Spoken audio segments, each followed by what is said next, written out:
अनिचावत संखारा उत्पादवयो धर्मियो उपाजित्वा निरुजन्ति ते संरूपो समोसुतो साधु साधु साधु।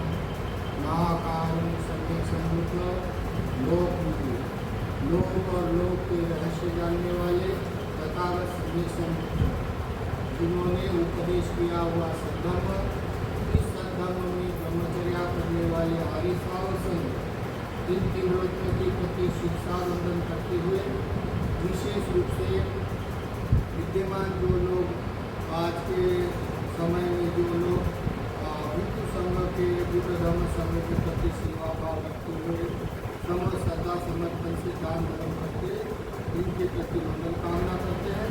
और विशेष रूप से भारतीय संवैधानिक रूप से जिन जिन लोगों ने अपना जीवन का उद्धार किया उसको उद्धार करने वाले प्रदाता डॉक्टर अम्बेडकर उनके गुणों का गौरव करते हुए ये सम्मति जो गाथा बोला गया है अनिचावत संखारा उत्पादवय धर्मिनो उपजित्वा निरोधन्ति ते संरूपो समोसुते। हम ऐसा जाने संसार में सबसे ज्यादा भय क्या है? भय में सारा संसार होता है, भय के प्रकार अलग अलग होते हैं, लेकिन सबसे ज्यादा भय का है तो सबसे ज्यादा भय है मृत्यु। जानते हुए ना जानते हुए सभी लोग मरण के लिए भयभीत होते हैं। इसी कारण लोग इस संसार में दान धर्म करते हैं, उसको निवारण पूजा वंदना करते, जीवित रहते हुए भी करते, मरने के बाद भी करते हैं। इनके सबसे बड़ा संसार का मूल रहस्य है ये जन्म होने के बाद रोग होना संभव है और मरना संभव है। रोग होना और मरना ये सभी मनुष्य मात्रा के लिए या प्राणी मात्रा के लिए बड़ा दुख कारक है, भयजनक है और संसार में सबसे ज्यादा ये भय है। इस भय की जो तुलना करें या भय का अगर परीक्षण करें तो संसार में चार आर्य सत्य होते हैं। इन सत्यों में से संसार में दुख है। दुख कहता है ये मरने का भी दुख है और लोग होने का भी दुख है। उसका कारण समुदय है, तृष्णा है। तृष्णा तो हमसे बनती है, उसका कारण हमसे जुड़ा है और तृष्णा हमसे रिलेटेड है ये तृष्णा। तो इसी कारण उसका निवारण हेतु होना चाहिए। संसार में कोई निवारण हेतु प्रकाशित करने वाले समय समुद्र होते, निवारण भी है उसका और निवारण करने के लिए पटिपदा होती है संसार में, यानी मार्ग होता है। इसी कारण तथागत ने जो धर्मोपदेश किया है, जो जो लोग अपना अपना मानते हैं, मैं हूँ, मेरा मेरा है, ये जहाँ तक जान लिया उसने वहाँ तक लोग झूठा साबित होता। इसमें कोई मैं नहीं है, मेरा नहीं। इसी कारण हिंदू से बोला गया अनिचावत संखारा उत्पादवय धर्मिनो उपजित्वा निरोधन्ति ते संरूपो समोसुते। सभी काल में जो भी वस्तुमान उत्पन्न होते, जीवान उत्पन्न होते, बढ़ते रहते और बढ़ने के बाद जर्जर होते और नष्ट होते। इसके अलावा वो कोई कुछ नहीं कर सकता है। इसमें ना कोई किसी का भ्रष्टाचार चलता है, ना कोई किसी के किसी काम में आते, केवल पुण्य ही की वजह से काम में आता है।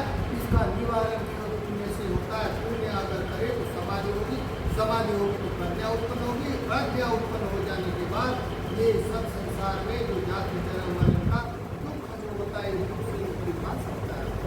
इसी कारण तथागत ने धर्म में प्रवेश किया हुआ। ऐसे ही तथागत के सुनने वाले जानने वाले श्रद्धावान उपासक उपासिका उस समय भी थे। अन्य उस बुद्ध के काल से भी पूर्व बुद्ध काल में रहने वाले लोग श्रद्धावान उपासक उपासिका होते और आज भी बुद्ध के चाहने वाले या बुद्ध के समर्पण अष्टांगिक मार्ग के उपासना करने वाले जो श्रद्धावान उपासक उपासिका है, ये दिन रात अपने जीवन में अपने वाले काम रंजन में दिन नहीं बिताते। ये निवारण हेतु जो मरण भय है, रोग है, उसका निवारण हेतु ये तो उचित प्रयत्न करते रहते। इसी कारण श्रद्धा संपत्ति से बिहार भरना, दान धर्म करना, पूजा वंदना पर विश्वास करना, पति जाना रखना, ये सभी प्रकार के हिंदू संघ की सम्मति पूरे करती है। क्योंकि मरण भया तो ऐसे एक नगर में श्रद्धावान उपासक उपासिका की यानी नगर श्रेष्ठी है। नगर श्रेष्ठी होने से उसको 2 बच्चे हैं। उसके घर में परिस्थिति ठीक होने से उसके घर में एक दासी भी है, तो वो घर के परिवार के लोग सभी उपासना करने वाले। ऐसी उपासना करते वक्त वो शाम को खाना पीना खाने के बाद ऐसे, अभी तो लोग टीवी लगाते हैं या अपने अपने अभी मोबाइल लगाते हैं और अपना वाला छोटे समय बिताते हैं। इससे पहले कोई नाच गाने का कोई कथा कहानियाँ में जीवन बिताते लोग, बड़े बुजुर्ग लोगों की कथा कहानी सुनते जीवन बिताते थे। इससे भी पहले कोई लोग अपना मूल जीवन का रहस्य जानने के लिए एक दूसरे से विचार करते थे। तो ऐसे विचार करने वाले जो पति पत्नी और उनका परिवार, एक दिन क्या हो गया, एक दिन उनका रूप का ये है, जब खाना पीना हो गया, अभी सोने का समय आ गया, तो सब लोग अपनी सभा भराते हैं। घर में सब इकट्ठा होते हैं, सबके घर के लोग, और वो चर्चा करते हैं। क्या की चर्चा करते हैं? देखो, हम जहाँ इतने घर में बैठे लोग हैं, ये बैठे हुए लोग कब मरने वाले हैं पता नहीं, कौन पहले मरेगा पता नहीं है, विचार करना है हमको। ऐसा करके गाइड करता है उसका घर का ज्येष्ठ पिता, और सब सुनते थे। देखो, मरना कोई समय नहीं आता है पहचान बताया हुआ, कभी भी मर सकता है आदमी, रोग कभी भी आ सकता है, इसलिए हमको भय नहीं खाना है, इसका निवारण करना है। जैसे कोई लोग मरने के बाद विलाप करता है, बड़ा रोता है, पीटता है, शोक करता है, लेकिन वो तो मरने वाला वापिस नहीं आता है। असाध्य रोग होने से वो तो निरोगी नहीं हो सकता है।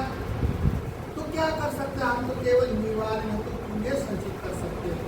हमको मरने के बाद कोई भी हमारे में कोई भी पहले मरे तो शोक करना, रोना नहीं, पीटना नहीं, क्या करना है? तो केवल उसका उपचार पुण्य ही करना है।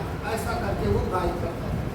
रोज खाना खाने के बाद इकट्ठा होके वो गाइड करता था, और ऐसे लोग सुनते हुए उसका अनुमोदन करते हुए वंदना पूजा करता था। देखो, ऐसे जीवन बिताते थे। एक दिन क्या हो गया, वो कृषि है, नगर से अपने गांव खेत में काम कर रहा है। काम करते करते उसका बेटा भी उसके साथ बरोबरी का है, तो काम कर रहा है। काम करते करते उसका कोई घास फूस उठाते समय वहाँ एक बड़ा जहरीला नाग था, तो वो नाग ने उस बेटे को काट लिया। काटने के बाद थोड़ी देर में उसको आवाज देके पिता उनके पास जाने वक्त में ही वो मर गया। वही अभी मर जाने के बाद देखो, जिसके घर पे रोज मरना स्मृति करता है, रोज मरण के बाद विलाप नहीं करना, ऐसी शिक्षा देता है। अभी उसका पुत्र मर गया। मर जाने के बाद उसने अपने पुत्रों को उठा के एक अच्छी जगह पे सुला दिया है। सुलाने के बाद क्या हो गया, अभी घर के लोग अपना वाला खान पे सामग्री लाना है, दोपहर को लाते हैं दोपहर का खाना, तो वो बोलता है अभी लाएंगे, लेकिन उसके वो मरा तो उसके उपचार संस्कारों के लिए सामान नहीं लाएंगे तो क्या करेगा। तो उसके गांव से एक आदमी उनके गांव में जा रहा था रास्ते से।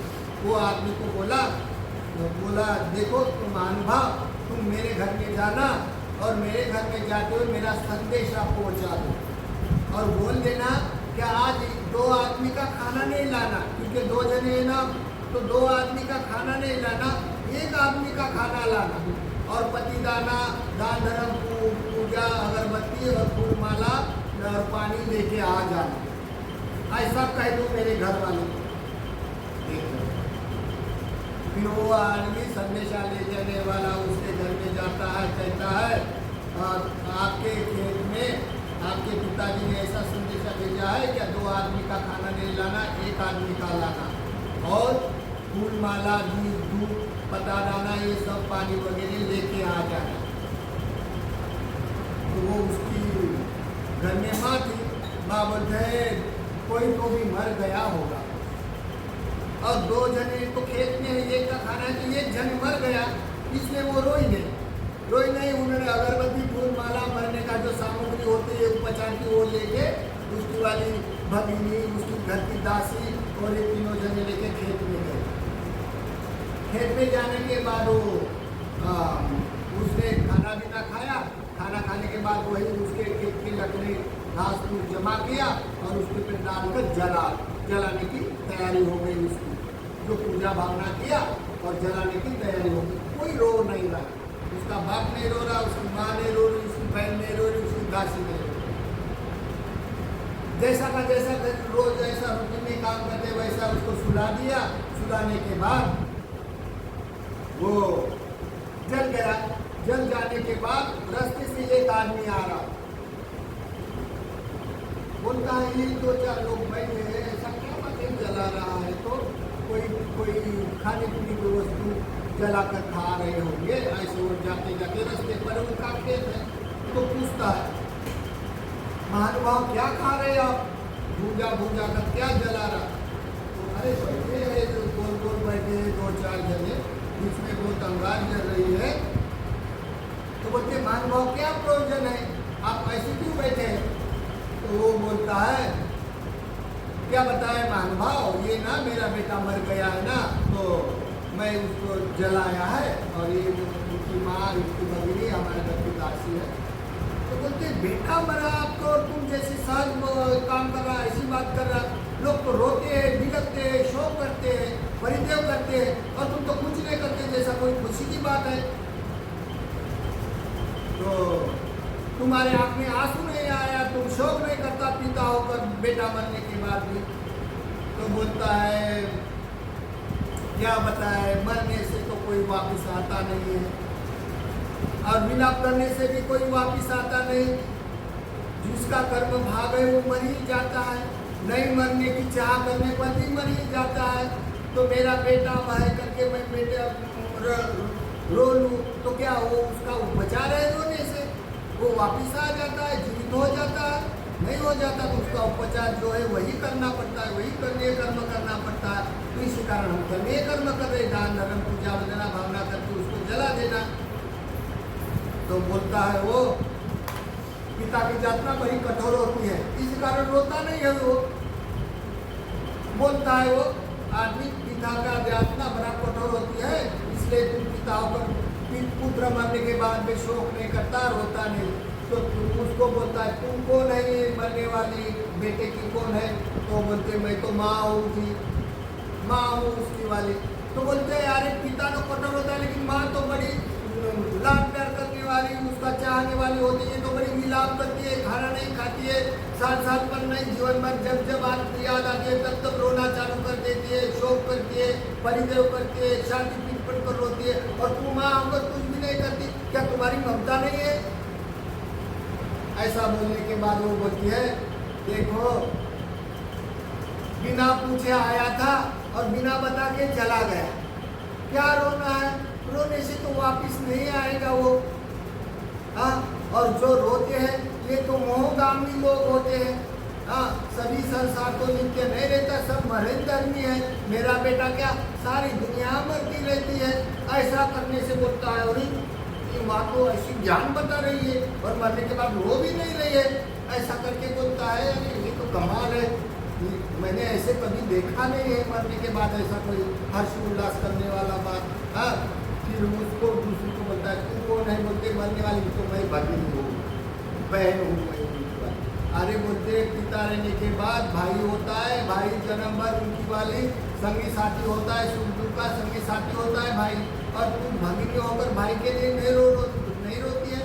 तो बोलते हैं रोने से तो मेरा भाई वापिस नहीं आएगा, अभी मेरा जो कर्म करना था, मेरा सुरक्षा करने वाला मेरा भाई होता है। जन्म से हम लोग भाई बहन अच्छे एक दूसरे को रिश्तेदार बनाने में कामयाबी पाते हैं और तृप्ति होती है भाई बहन की।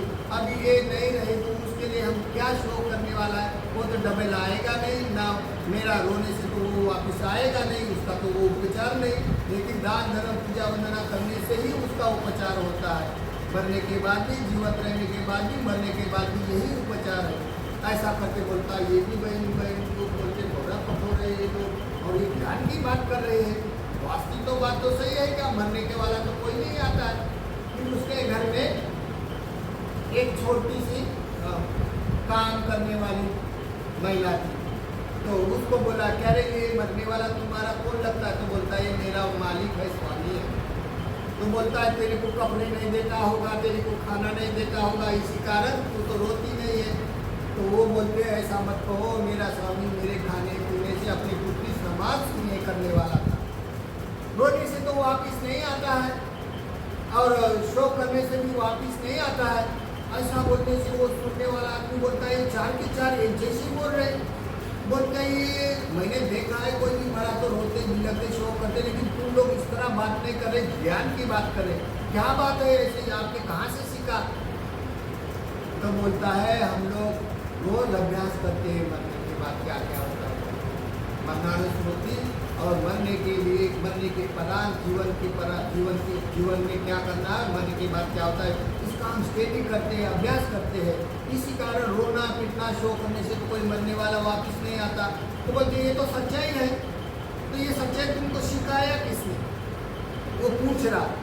तो बोलते हाजी हम तो सम्यक समुद्र के शिष्य है, हम तो उपासक उपासिका है, तथागत ने बताए हुए मार्ग का आलोकन करने वाले हैं। तो बोलते तथागत ने ऐसे धर्म बताए क्या सच्चाई राह पर बताते? संसार में तो सभी लोग रोते बिलखते, लेकिन इतनी सच्चाई तो गंभीर नहीं बताते। सही के तो कोई मरने के बाद तो कोई आता नहीं है, विलाप करने से आता नहीं, और वो तो कोई उपचार नहीं है उसका रोना पीटना शो करना, फिर भी भावना होने से लोग रोते, लेकिन ये सच्चाई तुमको कितने बताई? तो बोलते सम्यक समुद्र ने। तो बोलते सम्यक समुद्र कहाँ रहते, कैसे उत्पन्न होते? तो बोलते ये ना अभी वो कुरुक्षेत्र के गांधार देश में चले गए हैं। ऐसा बोलने से वो बोलता है उनके गाँव जाने के पूर्व जैसे थैला था उसके हाथ में, उन्होंने वो थैला बाहर रख दिया। बोलता है मैं रिटर्न जाऊंगा, सम्यक समुद्र का दर्शन करते मैं प्रवचित दूंगा और सीखूंगा। मैं जैसे आप लोग दुख से दूर हट गए, शोक से दूर हट गए, मैं भी ऐसा करूंगा। उसके बाद थैला रख दिया और पैदल पैदल रिटर्न चल के गांधार देश में गया। गांधार देश में गया, कुछ ही दिन में उसका भिक्षु संघ का सदस्य बन के रहा और कुछ ही दिन के बाद चिवरधारी बन गया।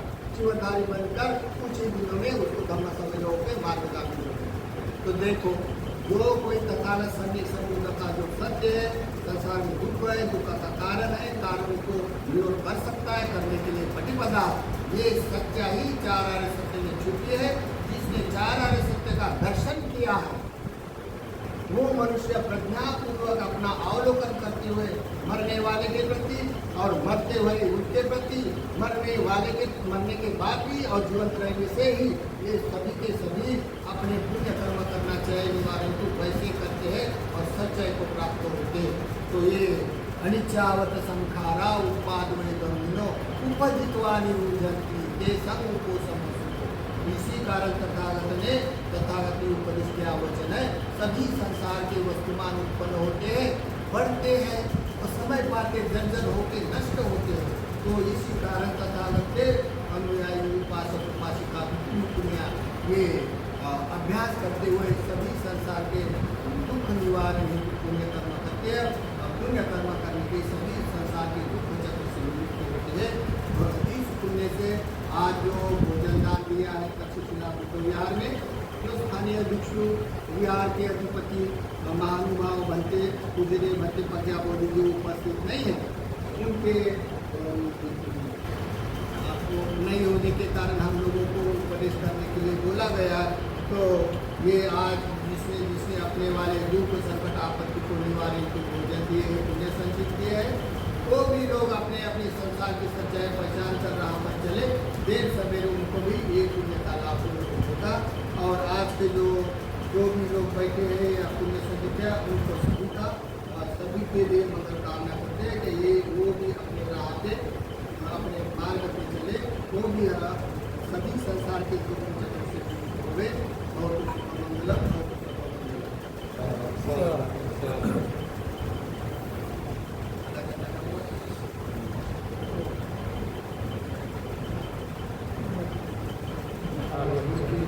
दुखितो लोचन थाय इमानी पंचशीलम समाधिस्वान ब्राह्मण परलोकस्य मातुस्य पितुस्य ज्ञातिस्य उद्देश्य भिक्षुस्य भोजन सद्विदान देम पूजेम इदं में दान इदं में शीलम इदं में भाव निब्बानस पश्चाहं इदं में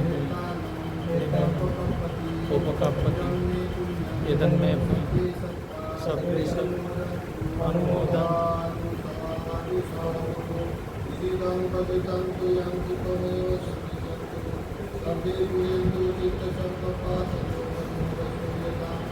आयु आरोग्य संपत्ति सब संपत्ति भूकवत्ताचिनी भूका भयवत्ताचिनी भोगवत्ताचिनी शोका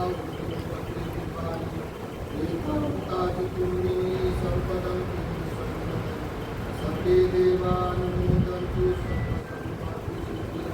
दानं ददन्तु सद्दानं शीलं ददन्तु भावनाभिरतावन्तु गच्छन्तु देवतावता सत्ये बुद्धावलपत्ता पच्यकानच यन्मनम् अरहन्तानं च देवीमुरातमन्तानि आकाशकाशभूमत्ता देवानां पुण्यन्तं अनुमोदित्वा चिरं रक्षन्तु प्रशासनं चिरं रक्षन्तु धर्मदेशं चिरं रक्षन्तु संपदति सागे जीवो विवाचन्तु शोकरोगो विनाशतो माते भवन्तरायो सुखीदीर्घायुषो अभिवादनशील च नित्यं वत्तापचायन चत्तारो धर्म